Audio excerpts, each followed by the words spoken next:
یحییٰ بن عبداللہ بن صیفی نے بیان کیا، ان سے ابو معبد نے اور ان سے حضرت عبداللہ بن عباس رضی اللہ عنہ نے بیان کیا کہ نبی کریم صلی اللہ علیہ وسلم نے جب معاذ رضی اللہ عنہ کو یمن کا حاکم بنا کر بھیجا تو فرمایا کہ تم انہیں اس کلمے کی گواہی کی دعوت دینا کہ اللہ کے سوا کوئی معبود نہیں، اور یہ کہ میں اللہ کا رسول ہوں۔ اگر وہ لوگ یہ بات مان لیں تو پھر انہیں بتانا کہ اللہ تعالیٰ نے ان پر روزانہ 5 وقت کی نمازیں فرض کی ہیں۔ اگر وہ لوگ یہ بات بھی مان لیں تو پھر انہیں بتانا کہ اللہ تعالیٰ نے ان کے مال پر کچھ صدقہ فرض کیا ہے تو ان کے مالدار لوگوں سے لے کر انہی کے محتاجوں میں لوٹا دیا جائے گا۔ صحیح بخاری حدیث نمبر 1395۔ شعبہ نے محمد بن عثمان بن عبداللہ بن موہب سے بیان کیا ہے، ان سے موسیٰ بن طلحہ نے اور ان سے ابو ایوب رضی اللہ عنہ نے کہ ایک شخص نے نبی کریم صلی اللہ علیہ وسلم سے پوچھا کہ آپ مجھے کوئی ایسا عمل بتائیے جو مجھے جنت میں لے جائے۔ اس پر لوگوں نے کہا کہ آخر یہ کیا چاہتا ہے؟ لیکن نبی کریم صلی اللہ علیہ وسلم نے فرمایا کہ یہ تو بہت اہم ضرورت ہے، سنو، اللہ کی عبادت کرو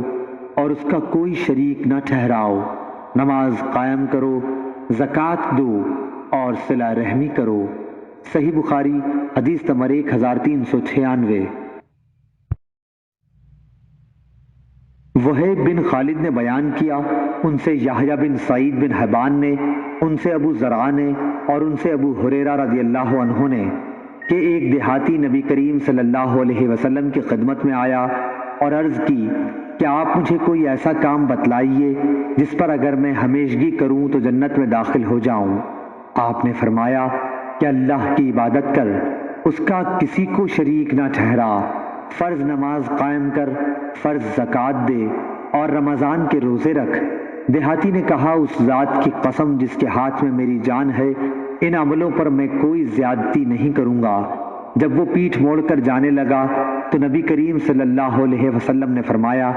کہ اگر کوئی ایسے شخص کو دیکھنا چاہے جو جنت والوں میں سے ہو تو وہ اس شخص کو دیکھ لے۔ صحیح بخاری حدیث نمبر 1397۔ شعیب بن ابی حمزہ نے خبر دی، ان سے ظاہری نے کہا کہ ہم سے عبید اللہ بن عبداللہ بن عتبہ بن مسعود نے بیان کیا کہ ابو ہریرہ رضی اللہ عنہ نے بیان کیا کہ جب رسول اللہ صلی اللہ علیہ وسلم فوت ہو گئے اور ابو بکر رضی اللہ عنہ خلیفہ ہوئے تو عرب کے کچھ قبائل کافر ہو گئے اور کچھ نے زکوٰۃ سے انکار کر دیا، اور حضرت ابو بکر نے ان سے لڑنا چاہا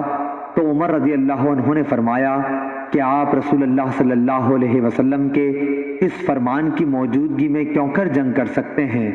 مجھے حکم ہے لوگوں سے اس وقت تک جنگ کروں جب تک کہ وہ لا الہ الا اللہ کی شہادت نہ دے دیں،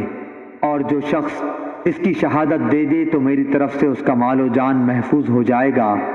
سوائے اسی کے حق کے، یعنی قصاص وغیرہ کی صورتوں کے، اور اس کا حساب اللہ تعالیٰ کے ذمے ہوگا۔ صحیح بخاری حدیث نمبر 1399۔ حضرت ابو بکر صدیق رضی اللہ عنہ نے جواب دیا کہ قسم اللہ کی میں ہر اس شخص سے جنگ کروں گا جو زکوٰۃ اور نماز میں تفریق کرے گا، یعنی نماز تو پڑھے مگر زکوٰۃ کے لیے انکار کر دے، کیونکہ زکوٰۃ مال کا حق ہے۔ خدا کی قسم اگر انہوں نے زکوٰۃ میں چند مہینے کی بکری کے بچے کو دینے سے بھی انکار کیا جسے وہ رسول اللہ صلی اللہ علیہ وسلم کو دیتے تھے تو میں ان سے لڑوں گا۔ حضرت عمر رضی اللہ عنہ نے فرمایا کہ بخدا یہ بات اس کا نتیجہ تھی کہ اللہ تعالیٰ نے ابو بکر رضی اللہ عنہ کا سینہ اسلام کے لیے کھول دیا تھا، اور بعد میں بھی اس نتیجے پر پہنچا کہ ابو بکر رضی اللہ عنہ ہی حق پر تھے۔ صحیح بخاری حدیث نمبر 1400۔